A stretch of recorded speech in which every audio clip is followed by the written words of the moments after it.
بكم العسر ولتكملوا العدة ولتكبروا الله على ما هداكم ولعلكم تشكرون. Ndugu Waislamu, baada ya kumshukuru Mwenyezi Mungu Subhanahu wa Ta'ala na kustaka rehema na amani zimwendee mtukufu wa daraja Nabii Muhammad,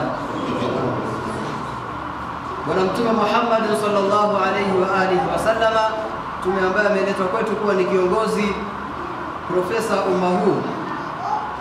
Nimetanguliza aya hizo katika suratul Baqara ambazo ni aya za 183 zinaenda katika muendelezo wake mpaka 187 katika suratul Baqara, zikizungumzia funga katika mwezi mtukufu wa Ramadhani. Na leo mada yetu itakuwa ni hamasa ya kufunga katika mwezi mtukufu wa Ramadhani. Kichwa cha habari, hamasa ya kufunga katika mwezi mtukufu wa Ramadhani. Ndugu zangu Waislamu, tuna siku chache ambazo au masaa machache ambayo tutaingia katika mwezi mtukufu wa Ramadhani. Mwezi mtukufu wa Ramadhani ni mwezi ambao ni ugeni kwetu sisi, tunakuwa ni wageni wa Mwenyezi Mungu Subhanahu wa Ta'ala. Tunampokea mgeni huyo, lakini pia sisi ni wageni wa Mwenyezi Mungu Subhanahu wa Ta'ala. Yaani mwezi wa Ramadhani ni mgeni wetu, lakini sisi pia tunakuwa ni wageni wa Mwenyezi Mungu Subhanahu wa Ta'ala. Kwa nini tusihamasike kufunga katika mwezi mtukufu wa Ramadhani? Kwa nini tuwe ni watu ambao tutaleta visingizio visivyokuwa na maana katika mwezi mtukufu wa Ramadhani vya kutokufunga? Kwa nini tukawe katika watu ambao tunapata hasara au tupate hasara ya kutofunga mwezi mtukufu wa Ramadhani kwa haya ambayo sisi ni wageni wa Mwenyezi Mungu Subhanahu wa Ta'ala? Fikiria wewe unakuwa ni mgeni wa Mwenyezi Mungu Subhanahu wa Ta'ala. Unategemea Mwenyezi Mungu Subhanahu wa Ta'ala atakupa vitu vingapi ukiwa wewe ni mgeni wake? Leo hii tuna wageni tunawapokea katika majumba yetu. Mgeni akija tunampokea kwa shangwe kubwa sana, tunamfanyia maandalizi mbalimbali. Vipi sisi tukiwa ni wageni wa Mwenyezi Mungu Subhanahu wa Ta'ala tunapata vitu vingapi kwa Mwenyezi Mungu Subhanahu wa Ta'ala? Kwa hiyo hamasa ya leo ni kwamba tujitahidi mwezi mtukufu wa Ramadhani utakoingia, basi tuwe ni katika wale ambao wenye kutekeleza ibada ya funga mwezi mtukufu wa Ramadhani insha Allah Ta'ala. Katika kutuhamasisha sisi katika jambo hili tukufu la mwezi mtukufu wa Ramadhani, anasema katika Qur'ani, ya ayyuhalladhina amanu, ya ayyuhalladhina amanu kutiba alaykumus siyam. Angalia Mwenyezi Mungu maneno yake anayotumia kutu-address au kutuhamasisha katika mwezi mtukufu wa Ramadhani, funga mwezi mtukufu wa Ramadhani. Anasema enyi ambao mlioamini. Mwenyezi Mungu Subhanahu wa Ta'ala akusema fungeni mwezi mtukufu wa Ramadhani. La, hakusema namna hiyo. Hakuja direct na maneno ya kutuambia kwamba fungeni, umefika mwezi wa Ramadhani, ukifika fungeni. Hapana, ameanza na maneno ya kutuhamasisha, kutufanya kwamba sisi ni watu pia bora, kutufanya ni waheshimiwa.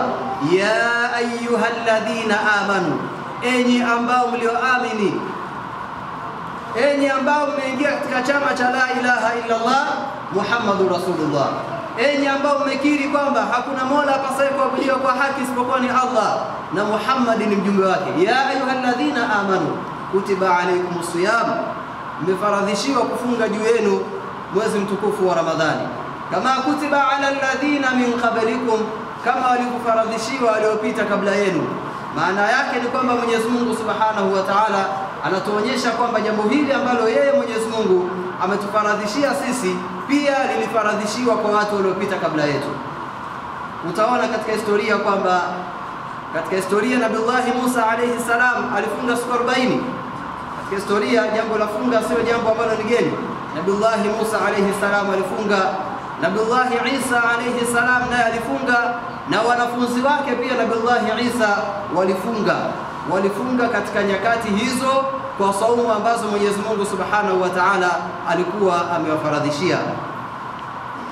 Tena Mwenyezi Mungu Subhanahu wa Ta'ala anatuambia kwa wale ambao wataleta visingizio vya kutofunga mwezi mtukufu wa Ramadhani, kuona kwamba ni masiku mengi sana, kuona kwamba sababu zao ni za msingi, inapofika mwezi mtukufu maumwa vidonda vya tumbo. Wako watu ambao hawaumwi mambo hayo, lakini watasema. Kuna ambao watasema tunaumwa kadhaa na kadhaa. Kuna watu watasema hata magonjwa ambayo mtu ambaye hana lakini anaweza akasema kwa sababu tu umeingia mwezi mtukufu wa Ramadhani. Basi Mwenyezi Mungu anawaambia msiwe namna hiyo, kwa sababu ayyama ma'dudati. Kumbe haya masiku ya Ramadhani ni machache ya kuhesabika. Utajisikia vibaya sana, utajilaumu nafsi yako ikiwa utasema maneno hayo au utatoa udhuru ambao sio sahihi, alafu ikawa ni siku chache tu, siku zimeisha, siku 30 tayari umeingia katika hasara ile kubwa sana. Ayyama ma'dudati, tena ni masiku ambayo yenye kuhesabika. Basi Mwenyezi Mungu Subhanahu wa Ta'ala anazidi kueleza zaidi kwamba yule ambaye atakuwa ni mgonjwa au yuko katika safari, basi mtu huyu atakuwa na hukumu gani? Basi atimize idadi katika siku nyinginezo. Faman kana maridhan au ala safari, huyu ndio amepewa udhuru wa kutokufunga, bora kuliko masaa mengine. Mwenyezi Mungu atujalie tufike mwezi mtukufu wa Ramadhani. Bwana Mtume Muhammad anasema vitendo vyenu katika mwezi mtukufu wa Ramadhani ni ibada na pumzi zenu ni tasbihi. Angalia fadhila za mwezi mtukufu wa Ramadhani. Huu mwezi ambao tunaongoja kuweza kuingia sasa hivi, pumzi zetu sio tasbihi, lakini ukiingia mwezi mtukufu wa Ramadhani pumzi zetu ni tasbihi. Yani vile ukivuta pumzi zako umefanya tasbihi. Sasa unasema subhanallah, ukivuta pumzi kurudisha sasa unasema alhamdulillah, unamsabihi Mwenyezi Mungu Subhanahu wa Ta'ala. Wala hukum fihi ibada, na usingizi wenu ndani ya mwezi mtukufu wa Ramadhani ni ibada.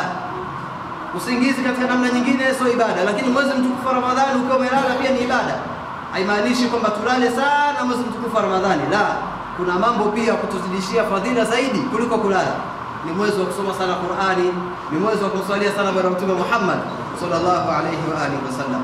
Ni mwezi ambao unatakiwa tukithirishe sana kutoa sadaka na kadhalika. Haya ni mambo ambayo inatakiwa tujiandae nayo katika nafsi zetu na kuyaendeleza hata baada ya mwezi mtukufu wa Ramadhani.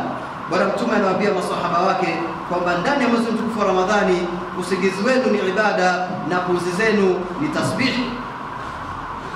Bwana Mtume Muhammad sallallahu alayhi wa alihi wasallam anawaambia pia kwamba toeni sadaka nyingi. Anawaambia maswahaba watoe sadaka nyingi kwa maskini, lakini pia watu wainamishe macho yao na kutuangalia yale ambayo Mwenyezi Mungu Subhanahu wa Ta'ala ameyaharamisha. Saumu, ndugu zangu, mwezi mtukufu wa Ramadhani inaenea katika mambo mengi. Kuna saumu ya kiungo na kiungo, kuna saumu ya masikio, kuna saumu ya macho. Maana saumu ni kujizuia. Kwa hiyo kujizuia masikio yako kutokana na kusikia mambo ambayo Mwenyezi Mungu ameharamisha kama muziki na vitu vinginevyo. Lakini pia saumu ya macho, tufunge hadi macho yetu pia tunafanyia saumu, maana yake kwamba macho yetu yasiangalie vitu ambavyo ni haramu. Miguu yetu pia isiende katika sehemu ambazo Mwenyezi Mungu Subhanahu wa Ta'ala ameharamisha. Mikono yetu pia isifanye mambo ambayo ni mabaya kama vile kuwadhuru watu wengine. Mtume sallallahu alayhi wa sallam anasema idha jaa Ramadhan futihat abwabul janna. Inapoingia mwezi mtukufu wa Ramadhani milango yote ya pepo inafunguka au inafunguliwa na Mwenyezi Mungu Subhanahu wa Ta'ala. Wa ghulqat abwabun nar, na milango yote ya moto inafungwa. Wa suffidatish shayatin, na mashaitani wanafungwa mnyororo. Nguvu yao ya kuweza kuleta madhara katika ibada inakuwa ni ndogo sana, tofauti na miezi mingine. Wanafungwa minyororo mashaitani inapoingia mwezi mtukufu wa Ramadhani. Lakini pia pepo ya Mwenyezi Mungu Subhanahu lahu illa sawm fa innahu li wa ana ajzi bihi. Bwana Mtume Muhammad sallallahu alayhi wa sallam asema kila amali ambayo anaifanya mwanadamu, kila matendo anafanya binadamu, basi yale ni ya kwako, lakini somo ni ya kwake yeye. Mwenyezi Mungu ndo anajua namna gani atakulipa, kwa sababu yeye anajua kwamba nani kafunga kweli na nani hajafunga kweli. Kwa hiyo katika somo hakuna kudanganya. Na hii ni tahadhari pia kwa mtu ambaye anasingizia amefunga, lakini anaenda sehemu anakunywa maji kisha anasingizia kwamba amefunga.